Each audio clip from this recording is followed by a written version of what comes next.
드보라 여전도의 찬양 감사합니다. 우리 다 같이 박수로 격려하겠습니다. 내가 잘못하는 게 있는데 보통 나오면 뭐 해방 이후에 뭐 제일 잘했다라든지 전 그건 못하지만 잘했습니다. 다시 한 번 더 박수하겠습니다. 잘했습니다. 옆 사람하고 인사하겠습니다. 사랑합니다. 축복합니다. 인사합시다. 지난 주일에 한 사람 전도주일 행사를 했는데 아무래도 한마디를 하고 말씀 봐야 되겠습니다. 행사는 아직 끝나지는 않았습니다. 여러분 아시는 바처럼 이번 주일까지 하는 것입니다. 아까 광고도 했지만 VIP 선물을 이번 주까지 출석해서 한 사람 전도주일은 지난 주일 하지만 한 사람 전도주일 새 가족이나 오랜만에 나오시는 분들을 나오게 하는 것은 지난 주일과 이번 주일 두 주일 동안 하는 것입니다. 그리고 목표를 잡은 것이 VIP 180명, 현 출석하게 하는 게 180명이고, 그리고 180명이 출석을 해서 지금 이 코로나 상황이 끝나가는 이 마당에 영상 예배로 드리는 사람을 빼고 이 성전에서 예배드리는 본당에서 예배드리는 인원 1000명 돌파가 목적이었습니다.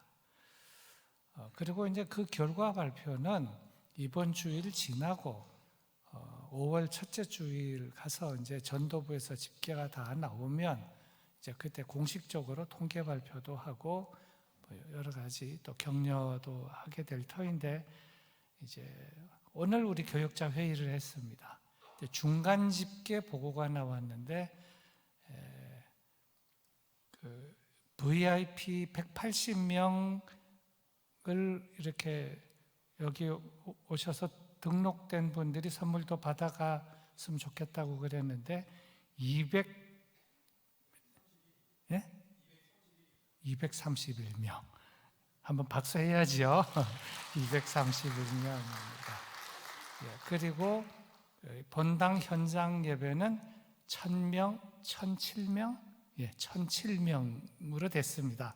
박수 한 번 더 하겠습니다. 하나님께 감사드립니다. 그 지난주일 영상 예배를 1부하고 2부 드린 인원이 200명이 넘습니다. 그러다 보니 영상 예배와 현장 예배 다 합치면 한 1200여 명 이렇게 되는 것 같습니다. 어제 그 영등포 노회를 했습니다. 이웃에 있는 당일교회에서 노회를 했는데 요즘 교회마다 총동원 전도주일 하는 교회들이 여러 교회가 있습니다.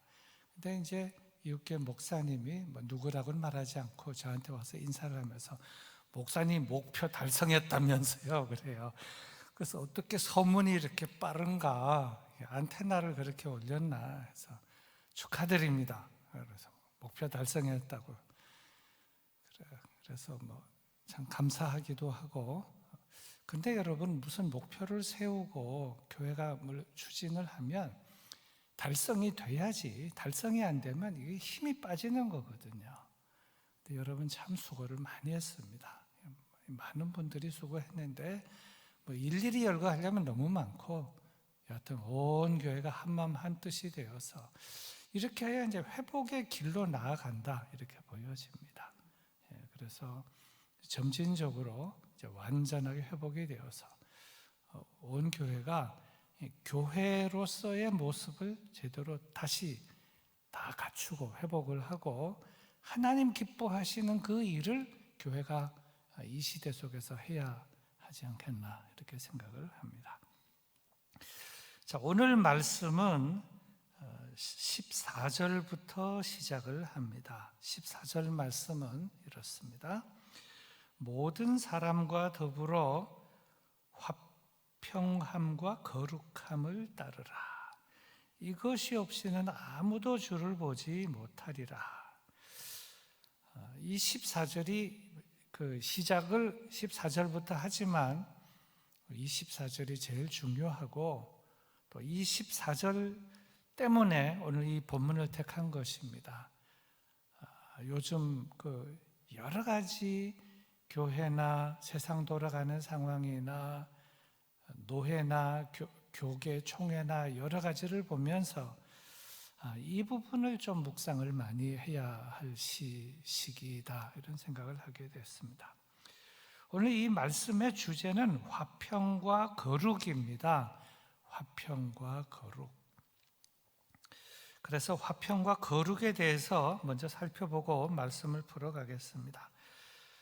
맨 처음에는 화평에 대해서 좀 살펴보고, 그 다음에 거룩에 대해서 살펴보고, 그 다음에 이제 오늘 본문 말씀을 풀어보겠습니다. 화평의 정의는 이렇습니다. 개인 간이나 나라 사이에 충돌이나 다툼이 없이 평화로운 상태가 화평이다. 개인 간이나 개인과 개인 사이나 나라와 나라 사이에 충돌이 없고 다툼이 없이 평화로운 상태가 화평이다.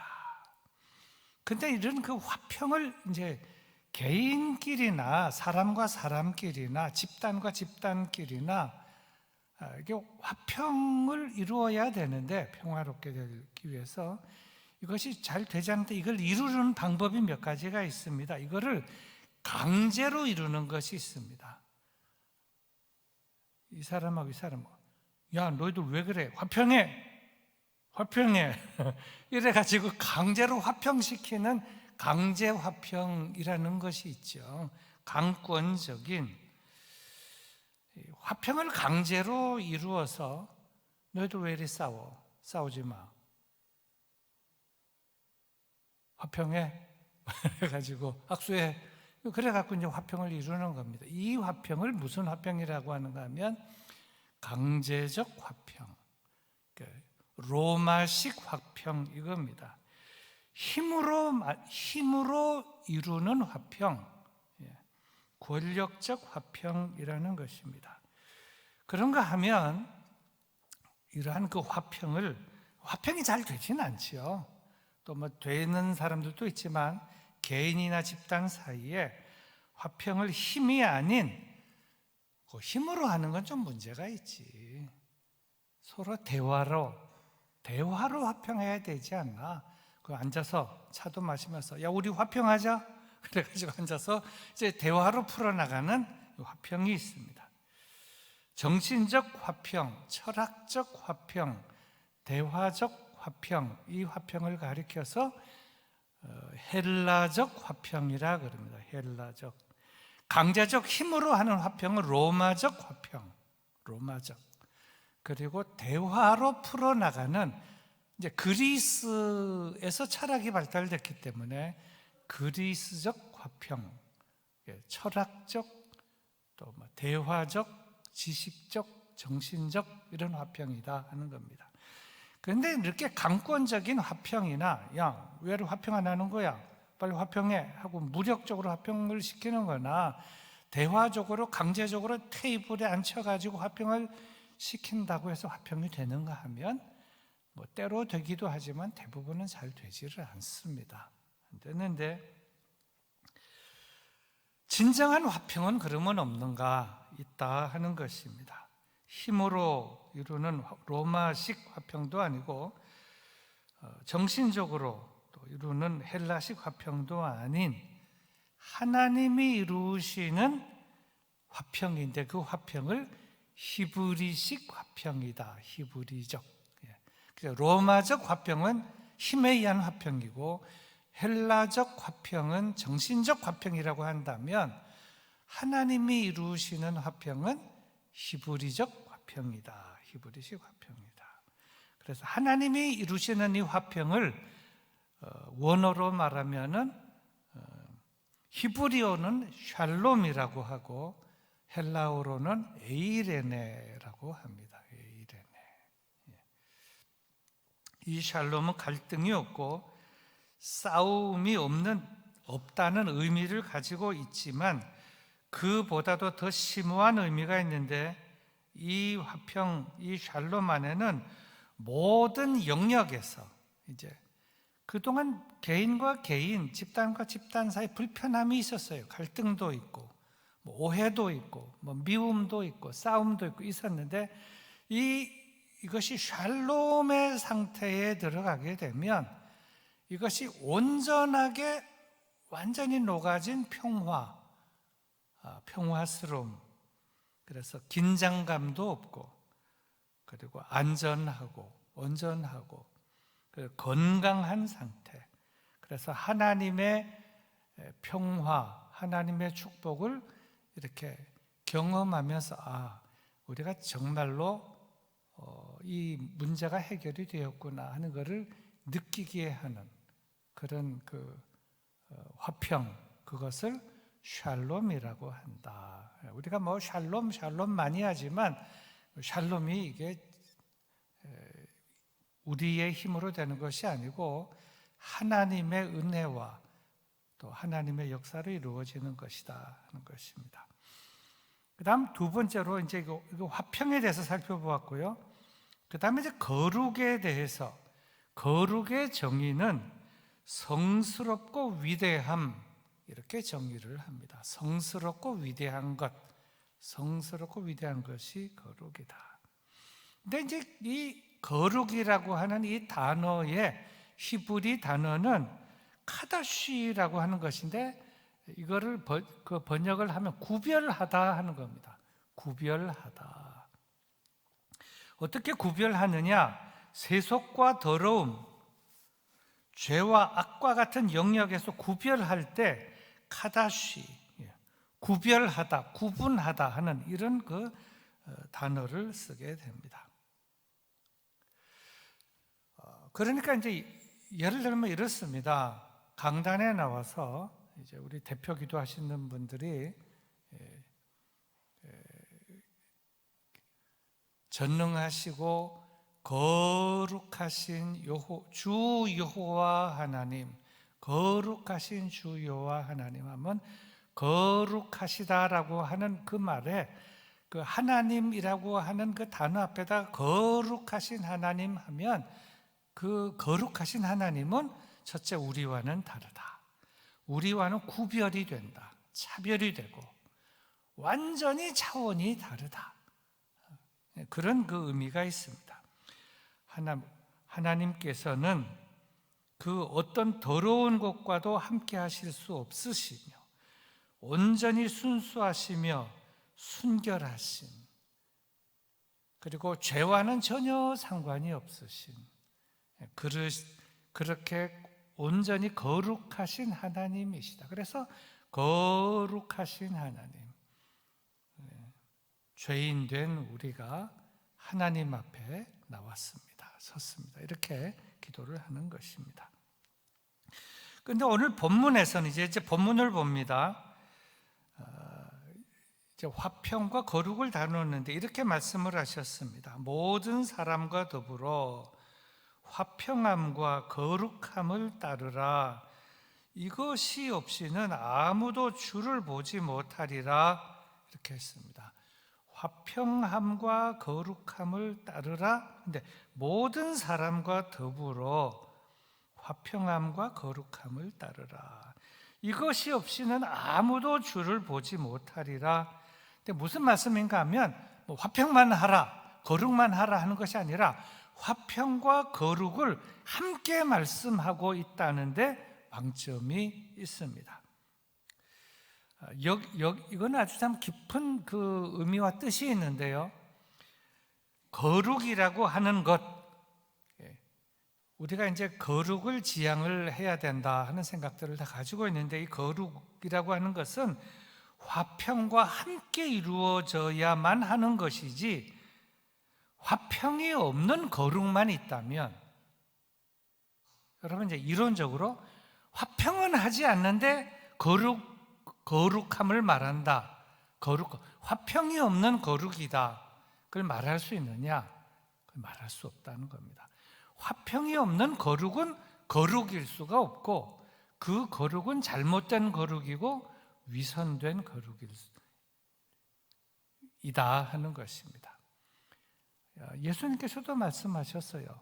너희가 주의 제단에서 예배를 드리다가 제물을 드리다가 형제와 다툰 일이 있거나 불편한 일이 있거나 뭐가 문제 해결된 것이 완전 해결되지 않은 채로 여기 있다면 여기 엎드려 있지 말고 여기 있어봤자 거룩이 안 되니 가서 그 문제를 해결하고 와서 예배를 드려라. 형제하고 잘못된 부분을 풀고 매듭 짓고 와서 예배를 드리고 제물을 바치고 해야지, 그거 하지 않고 그거는 미워하면서 화평은 이루지 않으면서 예배를 드린다. 그 예배가 온전한 예배일 수 있느냐? 그게 받음직한 제물이 되고 받음직한 예배가 될 수 있느냐? 될 수 없다는 것이죠. 그래서 모든 사람과 더불어 화평함과 거룩함을 이루라 하는 것입니다. 이제 이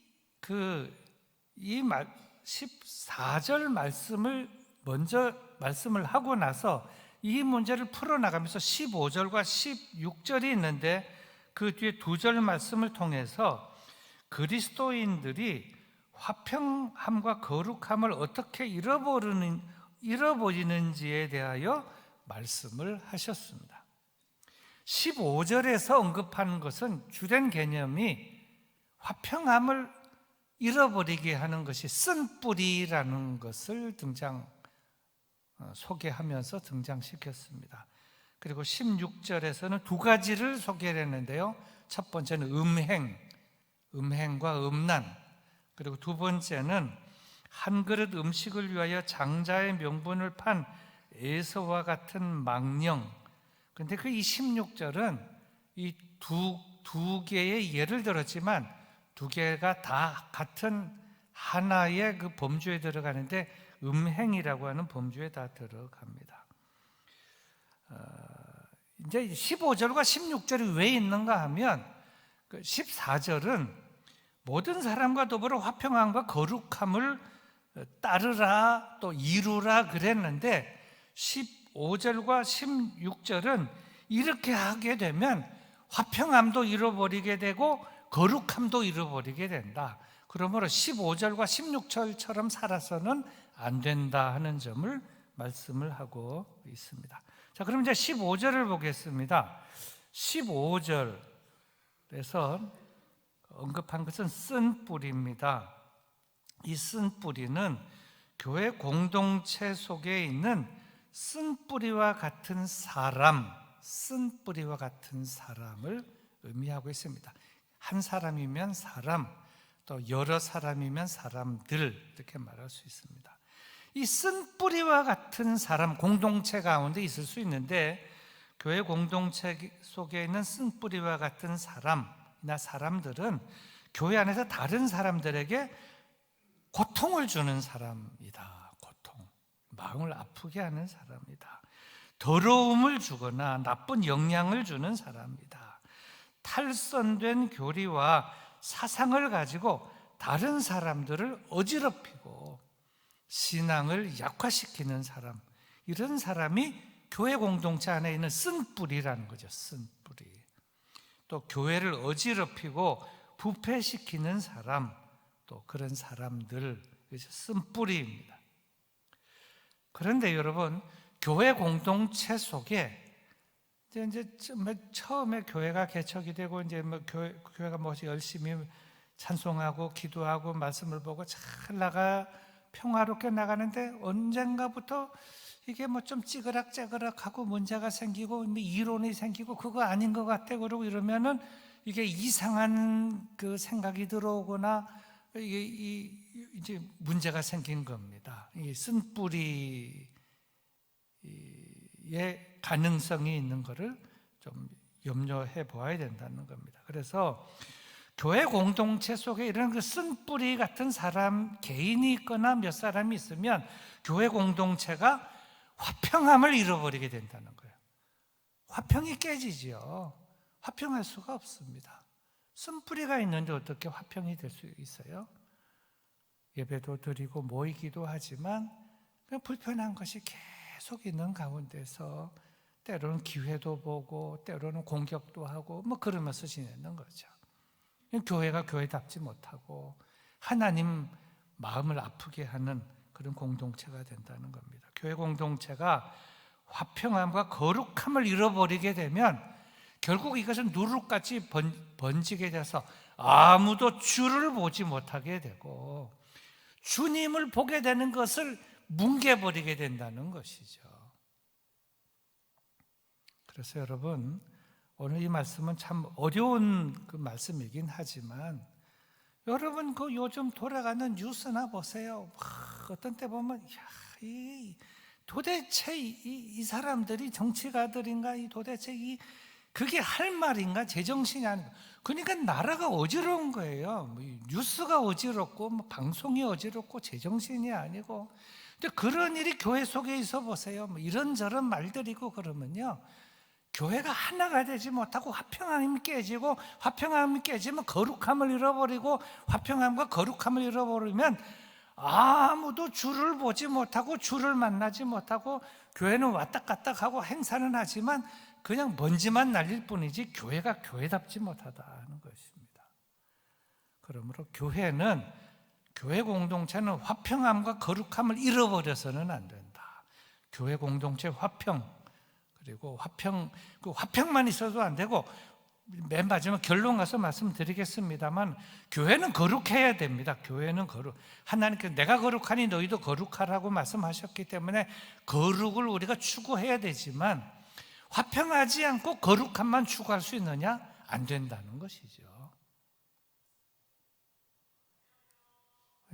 화평하지 않고 거룩함만 가지고 교회 공동체를 온전히 이룰 수가 없다는 것입니다. 그래서 교회 공동체 안에서는 각 개인이 쓴뿌리 같은 사람이 되지도 말고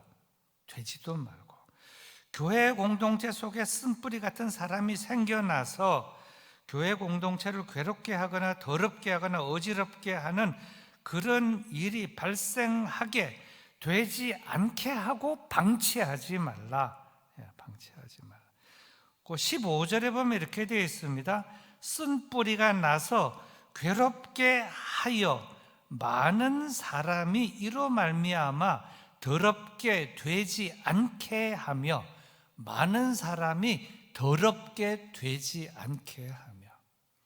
쓴뿌리적인 사람이 한 명이 온통 돌아다니면서 전체를 더럽게 할 수가 있습니다. 그렇게 더럽게 만들지 말라는 겁니다. 그리고 그 일을 위해서 사실은 교회 당회도 있고 교회 감독자, 지도자가 있는 것이죠. 늘 깨어 기도하면서 경성해서 그 일을 잘 감당해야 할 것입니다.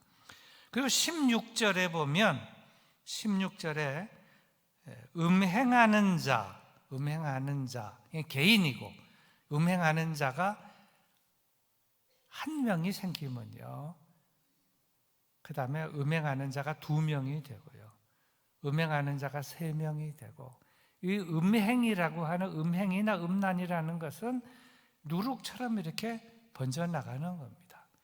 가장 성스러워야 할 그 교회 공동체, 또 신앙의 공동체, 가끔 뉴스에 나오는 거 보면 어떻게 저런 일이 있을 수 있나, 성스러운 곳에. 근데 거기에 누룩과 같이 이렇게 음행하는 자가 생긴 겁니다. 생긴 것이 이제 개인이 타락하게 됐겠죠. 사탄의 유혹 속에서나. 여튼 간에 음행하는 자가 한 명이 생겼는데, 음행하는 자를 낳아서 음행하는 자들이 되고, 음행하는 자들이 되면서 음행이 이렇게 누룩처럼 번져나가는데, 교회 공동체, 이제 교회의 역사를 보면, 이제 어떤 교회들을 보면, 이제 교회가 이 음행이나 음란 문제 때문에 한번 어려움을 겪고 이렇게 막 소용돌이 한번 겪고 나잖아요. 근데 그 문제를 완전하게 척결하지 못하면 그 다음에 또 그 문제 때문에 또 걸려 넘어지는 겁니다. 이거를 과감하게 척결을 해야 하고, 그리고 이것을 위해서 사실은 교회는 말씀의 권위 위해서 교회를 건강한 교회로, 바른 교회로, 음란하지 않고 음행하지 않는 교회로, 그리고 더 중요한 것은 교회가 7이라는 것이 회복이 돼야 돼요. 이것이 뭐 음란이나 음행이나 있으면 이 문제를 바르게 해서 이 문제를 지적을 하고 필요하면 재판도 하고 때로는 출교도 하고 해서 교회를 교회답게 만드는 그런 교회가 될 때 교회가 건강한 교회가 될 수 있습니다. 요즘은 교회들이 그렇게 하면 뭐 교인이 줄고 어려울까 봐 그러는데 사실은 교회가 말씀에 입각해서 원칙대로 나가는 교회를 사실은 찾고 있어요. 교회가 바른 교회가 되기를 찾고 있는 것입니다. 그래서 언제나 교회를 섬기고 교회를 이끌어 나가는 교회의 지도자 그룹은 어떻게 하는 것이 하나님의 말씀대로 교회를 운영하는 것인가? 하늘에서 이루어진 하나님의 뜻이 이 교회 속에 이루어지고 교회를 통해서 세상 속에 이루어질 것인가? 이 부분을 깊이 생각하면서 바르게 하면 돼요. 그냥 두리뭉술이 이렇게 넘어가면 그냥 얼렁뚱땅 넘어갈 것 같지만 택도 없습니다. 다 보고 있어요. 야, 지도자들이 잘한다. 지도자들이 영 엉망이다. 그냥 엉터리다. 그냥 대충 그냥 뭐 굴러가듯이 넘어간다. 다 하는 거예요. 욕을 먹어도 바르게 하는 그런 지도자가 있어야 된다. 말씀에 입각해서. 우리 한국 초대교회사 보면 그런 일들이 있지 않습니까? 출교도 하고요. 주보에도 내고. 요즘은 교인들이 이 교회에서 출교하면 저쪽 교회로 가고 저쪽에서 출교하면 저쪽 교회로 가고 뭐 얼씨구 나오면 그건 아닌 거예요. 정말 아닙니다. 우리 영등포 교회가 말씀에 바로 서서 정말 화평함과 거룩함을 쫓고 추구하는 교회가 될 때 하나님 기뻐하시고 하나님의 그 능력이 강력하게 나타나는 교회가 될 줄로 믿습니다. 그런데 교회 공동체 속에 음행하는 사람이나 음행하는 사람들이 또 음란한 사람들이 생겨서 독버섯처럼 밑으로 이렇게 퍼져나가게 되면 거기서는 아무도 주님을 보지 못하게 돼요. 요한계시록에도 보면 그런 교회는 다 죽은 교회라 그랬어요. 교회는 있지만 거기 다 들어가서 사탄이 아주 교묘하게 그렇게 역사하는 겁니다. 그 다음 이제 두 번째로 16절에 소개한 것이 뭐가 있는가 하면 한 그릇 음식을 위하여 장자의 명분을 판 에서와 같이 망령된 자들 이 말입니다. 아니 이건 또 뭐냐? 음행에는 육적인 음행과 영적인 음행을 나누어 볼 수 있습니다. 그 앞에 있는 음행하는 자들 이것은 육적인 음행을 말하는 겁니다. 남녀 간의 음행을 말하고 있습니다. 인간관계 속에서 음행. 그런데 한 그릇 음식을 위하여 장자의 명분을 판 에서와 같이 망령된 이것은 영적인 음행을 말하고 있습니다. 하나님께서 복을 주시려고 작정을 하셨어요. 이렇게 하면 이렇게 된다. 그런데 하나님께서 작정하시고 말씀하신 것을 이걸 뒤집어 엎어서 마음대로 영적인 음행을 하는 것이에요. 이 에서와 같이 한 그릇에 이 신앙을 팔아버렸다. 하나님과의 약속을 팔아버렸다. 하나님과의 언약을 뭉개버렸다. 그리고 이제 15절, 16절 있고 17절이 있는데 17절은 나중에 돼서 아이고 내가 잘못했는데 하고 눈물을 흘리고 뭐 땅을 치고 통곡을 해봤자 버스 다 지나가고 말았다 하는 겁니다. 그것이 17절이에요. 15절, 16절 다음 17절은 이 화평함과 거룩함을 온전히 지키는 이 일에서 실패하게 될 경우 나중에 이건 아닌데 내가 잘못했는데 하지만 이미 문은 다 닫혀졌고 기회도 다 지나갔고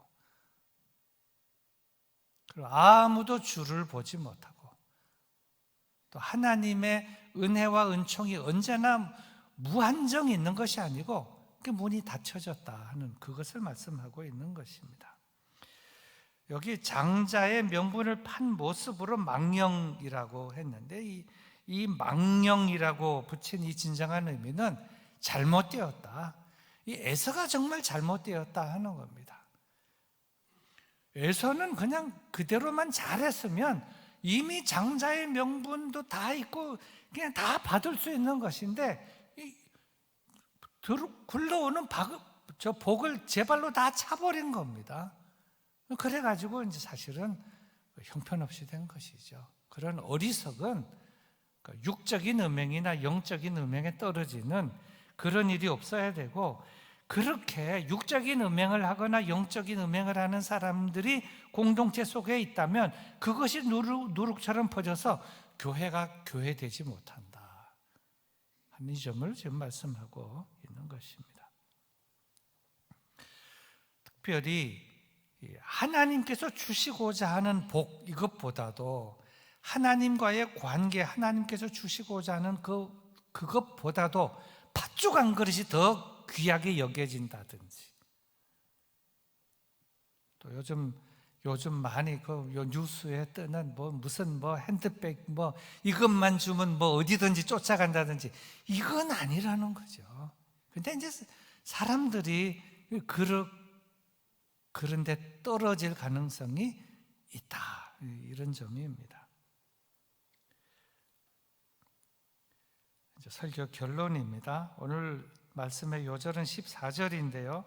다시 읽습니다. 모든 사람과 더불어 화평함과 거룩함을 따르라. 이것이 없이는 아무도 주를 보지 못하리라. 이 요절입니다. 이 요절. 24절은 자꾸 되새겨야 돼요.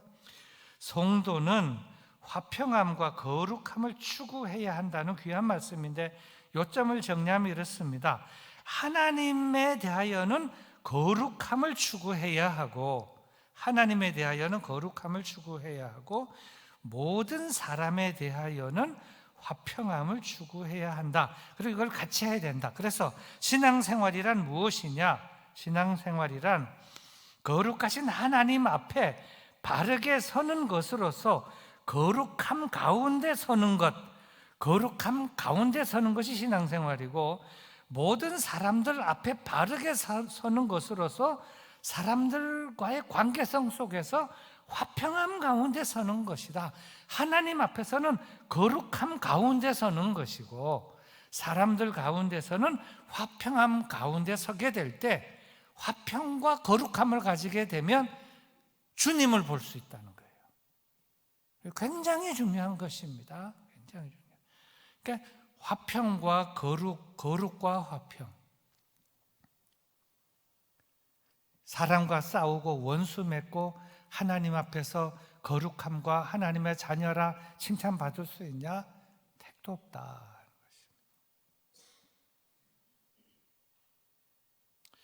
물론 모든 사람들이 다 죄인이고 온전하지 못하고 또 연약한 사람들이기 때문에 회개하고 거듭나서 은혜 안에 있는 사람이라고 할지라도 때로는 흔들릴 수 있고 때로는 잠시 타락할 수도 있습니다.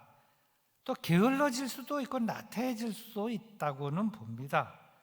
때로는 죄를 지을 수도 있죠. 싸울 수도 있고 화평하지 못한 가운데 있으면서 거룩만 추구할 수도 있습니다. 하지만 제일 중요한 것이 있습니다. 이거는 항상 마음에 명심해야 할 것이 있는데, 이것은 모든 사람과 더불어 화평함과 거룩함을 따르지 않으면 아무도 주를 보지 못할 것이게 될 것이고, 하나님의 은혜에서 떨어지게 될 수도 있다. 하나님의 은혜의 문이 나에게 닫히게 될 수도 있다 하는 이 점에 대해서 두려운 마음을 가지고 있지 아니하면, 두려운 마음을 갖고 있지 아니하면 우리는 인간관계 속에서 문을 닫고도 거룩만 추구할 수도 있어요. 이렇게 하면 안 되는데, 이렇게 하다가는 하나님의 은혜가 나에게 오는 은혜의 문이 닫히지 않을까, 자비와 긍휼의 문이, 이런 두려운 마음을 가지고 살아야 된다는 거예요. 그래서 사람과의 관계에는 반드시 화평을 이루어야 되고, 어떻게 하든지 화평을 이루어야 되고, 하나님 앞에서는 거룩한 자로 그 앞에 설 수 있는 그래야 화평과 거룩함을 가지고 있어야 주님을 바라보게 되고 주님의 은혜와 평화가 나에게 임하게 된다 하는 이 점을 말씀하고 있는 것입니다. 그래서 오늘의 이 14절 말씀을 세 번역으로 읽어드리면 이렇습니다. 마지막으로 읽어드리면 모든 사람과 더불어 화평하게 지내고 거룩하게 살기를 힘쓰십시오. 거룩해지지 않고서는 아무도 주님을 뵙지 못할 것입니다. 이 말씀을 잘 마음에 바로 새길 수 있기를 바랍니다.